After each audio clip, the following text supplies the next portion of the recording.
Well, I am with Beth, and Bowie is kind of back there somewhere, and they are at Shriners in Greenville, South Carolina, and wanted to bring Beth on to just kind of give an update on what God is doing. So, as you, Beth, just celebrate, what are we celebrating? Like, what do you see? What mysteries of God do you see being like unveiled before your eyes as in your guys' journey here? So our journey with Bowie began when we adopted her in March of 2017. Yeah. And when we did, we knew that she had arthrogryposis, and that affects her joints, that affects her muscles. And Mm, we just didn't know to the extent that it did affect her until we got her and we got her home and we began to work through the diagnosis of that. And so through that, that has led us to where we are now, which is in at Shriners. We're currently here at the Ronald McDonald House. And her latest surgery, it was necessary, we felt like, to stay here for about a month and get the treatment that she needed. And so that is where we currently are with that. And as I said, so Bowie's arthrogryposis can affect both the uppers and the lowers, either or both. It affects her uppers and lowers. So that means without these surgeries, she's not able to bend her arms. Now she is, because we had mm, that done. yeah, that's so She's scary. not able to take the steps without getting her hips and her knees and everything worked on. And so that's what brought us here, and that's why we're here right now. Yeah. And I know recently there was something really exciting, and I'm sure a lot of people know about it, but there was something really exciting that happened. It was a praise to God. Obviously Bowie's been going through these procedures and they've been really difficult, but something happened. And I think the first time it happened was around your guys' dining room table. I know you know what I'm Yeah. talking about. Can you Yeah. just tell us a little bit about that? Yeah, so up until this point, even with Bowie's surgeries, because of the way her fingers are, she's not able to independently eat. And so that means that for all of her meals, it's either us feeding her, it's a brother, it's grandparents, it's whoever. Mm. And so recently, we were able to purchase a robotic feeder for her.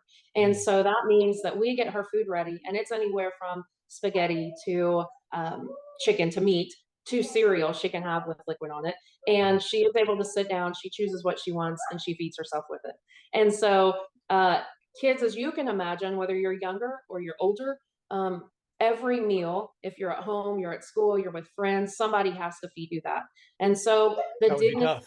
oh my goodness, so tough, because she's 8 years old, she Yeah. doesn't want to feeding her. So the dignity, the pride, the joy that she has, because as she says, we no longer need to feed her. Mm. And so that came about in February, was the first time that we So got what was that. that? What was that first time like when you guys sat down at the dinner table, you figured the Uh, machine out? What was that like? we were brought to tears. I mean, it Yeah. was just the moment we had been waiting for, and to see her light up and um, just be so happy that this was something she could do.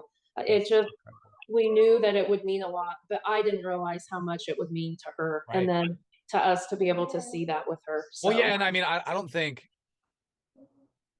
with everything else that she's struggling through, right? And working towards, I guess from the outside looking in, you really wouldn't know that it was that big of a deal unless yeah, you were really walking in her shoes, right? yeah. But yeah, that's incredible.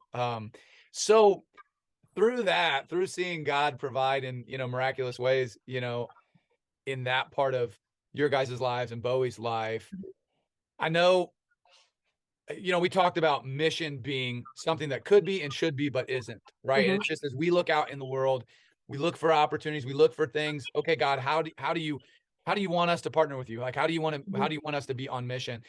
So what has God been really just challenging you with in that regard?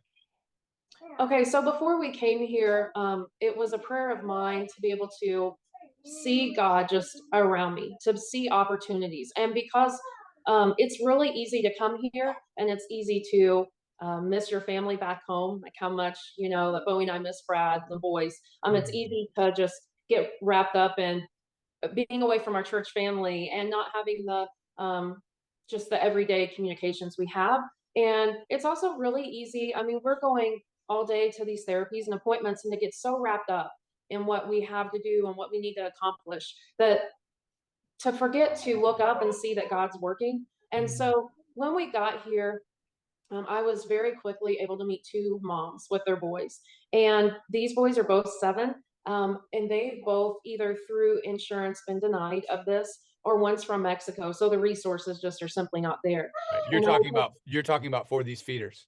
Yes, for Yeah. these feeders. And, because here they were sitting there feeding their boys their meals, and they don't have the access to it. And so because of funding or whatever it is. And so, it just immediately I felt God say, "This is what you need to be doing. You need to be working on this." And so, we got here last Sunday, I guess, and I knew that after seeing the joy that, this brought Bowie, that these boys, these parents, this was something that I wanted them to have too. And so, began to really praying, began to, message you about it. And Brad and I were just coming up with things and put it out on Facebook because I felt like God was saying, open this up to others. And so we did, and we've been able to purchase both of their feeders. One got delivered this week, the other one's coming in Mhm. 2 weeks. And this mom and her son will take it back to Mexico with them. And And what are their names? so the mom is Rosie and the son is Eater. And Okay. then our friends from New York that got their feeder, Rebecca is her name and Matthew is the son. Oh, And we got so a good. video of Matthew eating with his feeder. And once again, I was crying watching it Yeah, 'cause no doubt. it No was doubt. just, um, it, So let me back up just a minute. So yeah.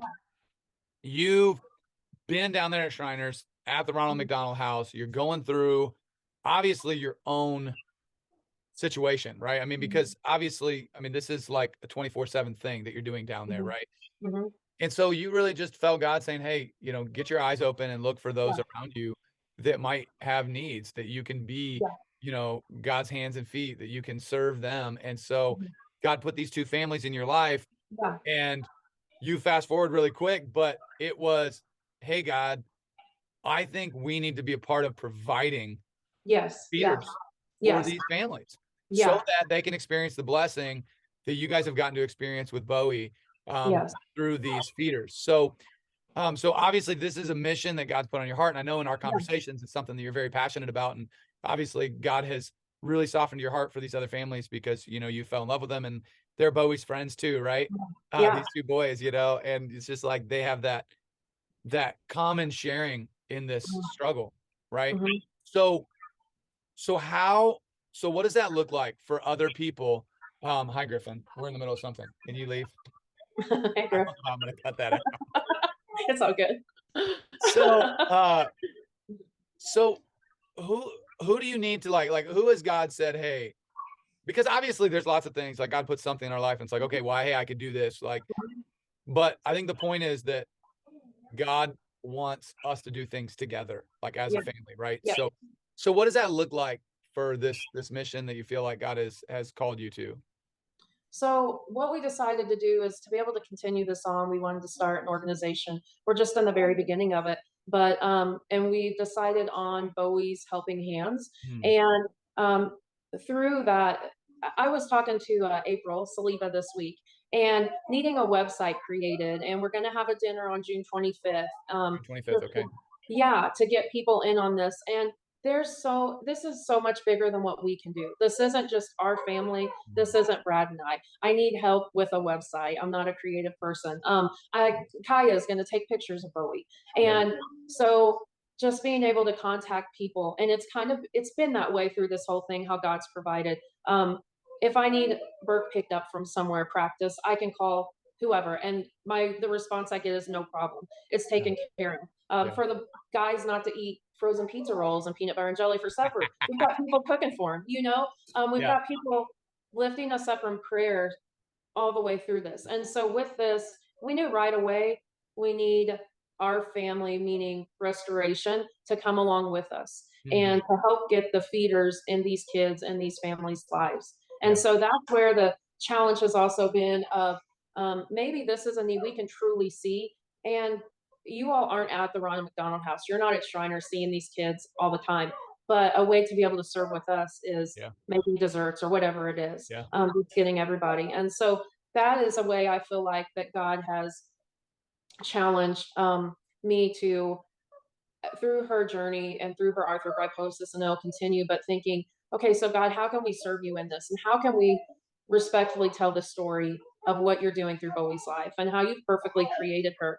And I just see him saying, look for ways to serve me and look for me. And I've kind of thought about that these last 2 weeks as I come in this house and I see kids of all different abilities and I see parents with just so much weight they're carrying. And yet we don't see each other as that. Like we just see each other as another mom and dad. We see each other as a child that Bowie's playing with. And so it's God saying, okay, look up and see me and see Yeah. opportunities. And so for kids there to come alongside us and to help and to pray for us and um, find different ways that you are able to help us get these feeders in other kids' life, Yeah. but then also just finding ways God's presence is with us. And if we just look for him, we're going to find him. We're going to find these ways to serve. Right. Right. Yeah, I mean that's what we're talking about is that we are God's workmanship, and He's created, He's prepared these things for us to do. We just have to say yes, right? Yes, So, right. so you said when is the dinner? June 25th. June So that 25th. So that's something that we could participate in, right? In a lot of different yeah. ways. Please So, come and bring your family. Because Boa uses the OB to eat with all of her meals, she's going to be there. She's going to be eating with this that's incredible. amazing Yeah. food, and you'll get to see Awesome. it firsthand, and then be able to help us get more feeders to these kids. So That is so awesome. Well, hey, we are praying for you guys. thank you. I know it's been a long journey, but man, we're so encouraged and inspired by what God is doing in and through Bowie's life, and it's just really cool. So I appreciate you taking the time. Bowie, are you still back there? Can you say hi to us? Can I turn it? Are you Okay, back ready? there? Hi, Bowie. Can you tell everybody hi at church? Hi, guys. Hi, guys. Awesome. Well, Okay, hey, thank we're you. excited. I'm excited about Bowie's helping hands, and it's just exciting to see God working. So thank you for what you're doing, and keep up the great work. All right. Thanks, All right, everyone. we'll see Thank you. you. Okay, Bye. bye.